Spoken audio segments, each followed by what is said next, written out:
দেখানো যাবে না। অবশ্যই আমি অশ্লীলতার বিরুদ্ধে, এগুলি দেখানো যাবে না। কিন্তু আমি আমার দেশে করাপশন হচ্ছে সেটা আমি আমার ফিকশনে দেখাইতে পারবো না, তাহলে পরে আমার বাক স্বাধীনতায় হাত দেওয়া হবে। আমি চাই আমার দৈনন্দিন জীবনে যেই ঘটনাগুলি ঘটে যাচ্ছে সেইগুলো যেন আমি ফিকশন আকারে আমার দর্শকের সামনে দেখাইতে পারি, তাহলে পরে হচ্ছে হলো ভুলগুলি আমাদের সামনে চলে আসবে, আমরা আমাদের শুধরে নিতে পারবো।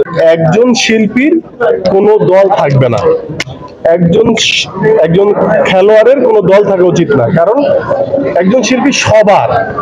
এখন আমি আমি ধরেন এখন যে কথা বলছি, যারা আমাদের দর্শক, আবার আগে যারা এই কাজগুলি করেছে তারা যে কাজগুলি অন্যায় করেছে সেটা তো তারা বুঝতেই পারছে, যারা অন্যায় করেছে অনেকে ফেসবুকে ক্ষমা চাচ্ছে।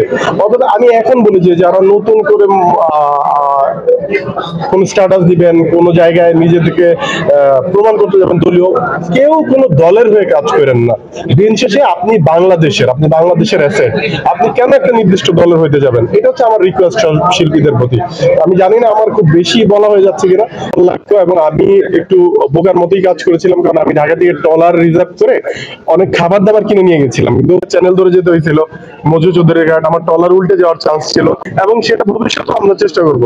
আবারও বলি ভাই, আমরা যেন কোনো দলের লেজুর ভিত্তি না করি। আমি যাইতেই পারি একটা দলের অনুষ্ঠানে, তো চাই না, এবং শিল্পীদেরও এটা করা ঠিক বলে আমি মনে করি না। কারণ হচ্ছে হলো কি, দেখেন, এক ঘরে থাকলে দুই ভাইয়ের মধ্যেও ঝগড়া হয়। সো এইটা অবশ্যই আমাদেরকে এই জিনিসটা নিরসন করে এক হইতে হবে। কিন্তু যারা ভুল করেছে, অন্যায় করেছে, তাদেরকে সেটার জন্য সরি বলতে হবে। আমার বিশ্বাস এই দর্শকদের ভালোবাসাই আমরা শিল্পী হয়ে উঠেছি।